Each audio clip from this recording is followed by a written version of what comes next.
Alright, here we go, our video. So this will be a video that explains how to make this. This is the castle for our assignment. There's the tower and the wall. Important thing is line weight and using the tools correctly. So here's a before example. Here's an after example.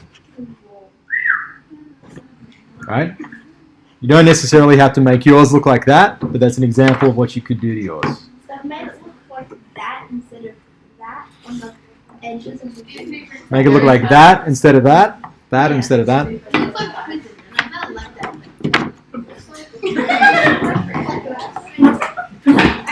Righto, so here we go.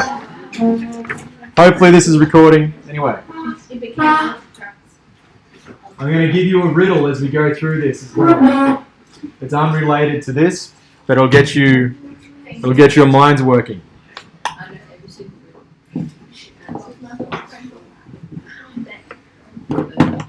I've got to think of the exact right spot to drop my riddle.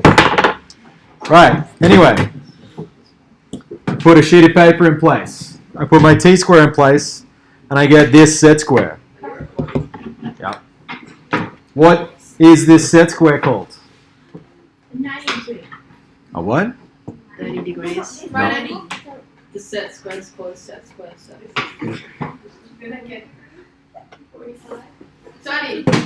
7. 1. Is it a 1? 2? 3? Is it 4? 5? No, it's a 30-degree set square. I knew it. Isometric drawing is done on a 30-degree angle. It's a 30-degree set square.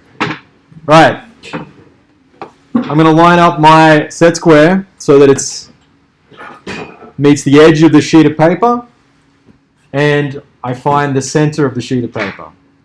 So if this is the center of the sheet of paper, what number will be over here? 210. And how do we know it's 210? Yeah, because a sheet of A3 paper is 420 millimeters long. Right, so you measure 210 here, you go to the center, and you go up the little back line there and put a dot at 3 centimeters or 30 millimeters. Right, there's our beginning guide. There's our beginning dot. You then get your set square, make sure the t-square is in place, and slide it along so the edge of the set square hits the dot, and rule a line in that direction. Flip your tool over, rule a line in the opposite direction. Alright, the lines that I've drawn on my sheet of paper are probably too dark. Okay? I'm making them much darker so that you can see them. Right, but the idea is you do these lightly so that you don't get confused later on. Alright, what was the size of our castle?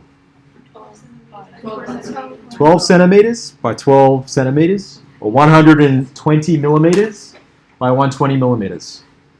So if you put the set square in this position and slide it along that first line, if you rule from 0 to 120 and put a dot, flip the set square over and go from 0 to 120 and put a dot. Okay, and then we rule in this direction and rule in the opposite direction. We now have the base for our castle. What is the next step? Hands up. We're going to draw the grid. Do you remember how big the grid is? 15 millimeters. So you get your set square. You put it in place along the edge here. Whoops, this is probably too small. I should have measured more carefully. 15, 30, 45, 60, 60, 75, 90, 105. 0, 15, 30, 45, 60, 75, 90, 105. So we have little dots along these lines. I might move in closer now. So we have little dots along those lines. Those are our reference. Okay, those are our reference.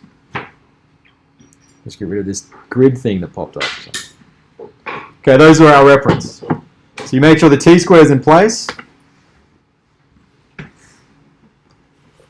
You then position the edge of the set square with every single little dot and rule a line that goes in this direction. Rule a line that goes in that direction. Right, as I'm ruling these lines, I'm going to tell you the riddle. You need to put your hand up if you think you know the answer. Okay. You have something that starts out as orange. When it is halved, it becomes blue. When it is halved again, it becomes purple. What is it? Hands up. What do you think?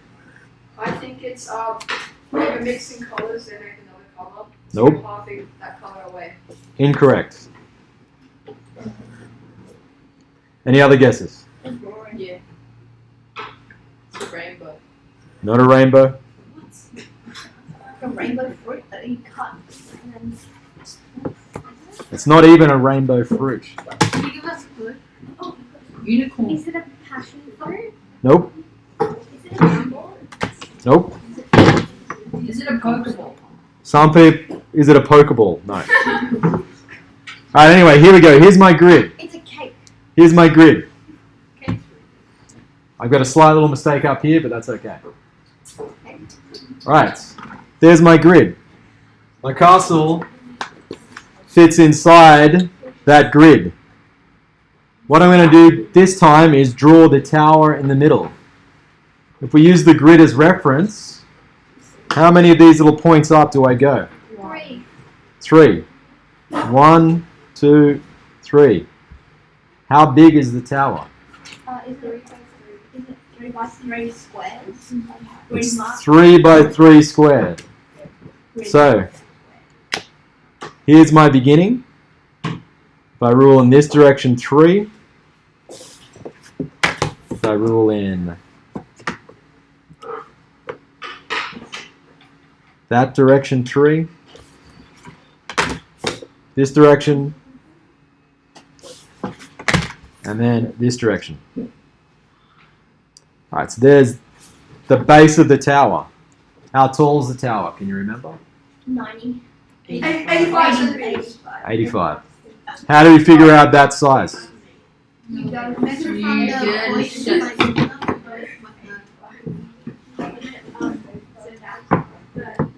short a bit. Yeah, so what I do is this. So move the t-square up so that's in line with one of these dots, and then rule a line that's 85 high. Okay? 85. Now, if we're clever, we can use that as reference. Okay? So I've got 85. I go in this direction. Then when I go up vertically, I hit there.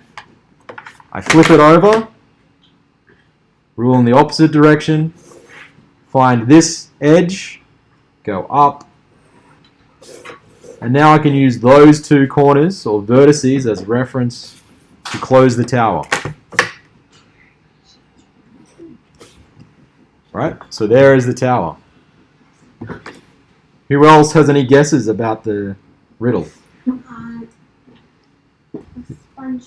Who wants to ask me questions? What could it be? Is it an object? Is it an object? Is it a food? Is it edible? It's not edible. Is it an Is object? it living? It's not living. Wait, is it an object? Yes, it's an object. It's not an abstract concept. It's a tree. It's not a tree. Is it a traffic light? It's not a traffic Rory light. Munro. The sky? Nope. It's so Rory. Do you want me to repeat it? Yeah. Okay, it starts off orangey red. When it's halved, it becomes blue. When it's halved again, it becomes purple. It's a sky. Hands up. The sun. It's not this guy. Is it the sun? It's not the sun. Alright, we'll continue in one more sec. Shh. Right, here's the tower. The next step is the wall that goes around the tower. Okay, the wall that goes around this tower starts in the corner of the big square. It's one grid point high and one grid point deep. Okay, so I think I did this slightly different last time, but we're going to do it this time now. I'm going to go to the edge of the big square and rule a line that goes up. Go to the edge of the big square and rule a line that goes up. Okay, now, if I rule a line that goes up one spot, that's the front edge of the wall. If I use the top of the line as reference, I can go in this direction. If I use the top of the line as reference, I can go in the opposite direction. This will work. What do you have to be aware of as you do this? What's very important? Yeah, your T-square and your set square are in the right positions. If they're not in the right positions, then all the angles will mess up. Particularly if you do the grid, everything later on will be slightly messy. Okay, so we've made the front edges of the walls. We've got two more things up the top here. We're going to use those two corners as reference to go in this direction. Flip over and go in the opposite direction. Alright, so now we've got our beginnings of our wall. We need to make it hollow. So I measure up 1 and I'm going to, so there's my first inside wall bit, second inside wall bit, inside wall bit, I don't even know what they're called, inside wall bits, that'll do. Okay, like this, like this. Alright, and I'm using the V word. What's the V word? Vertices. Vertices as reference for where I put the lines. Alright, I will give you a tip for the riddle. Everybody has it. If you're lucky. Oh, I got it. Oh, And you carry it in your pocket. Money. What'd you say? Money. It's money. You start off with a $20 note and halve it. $20 note is orange. You halve a $20 note, it becomes blue. It's red, yeah. Hey, I what was do you gonna- want? You should have done like that. You called it if you're lucky. Money. Dang, man. I'm on a straight sky. You don't have to I tell. don't If you hold it, I'm Alright, while you all commiserate about how difficult the riddle was and how tricky it was,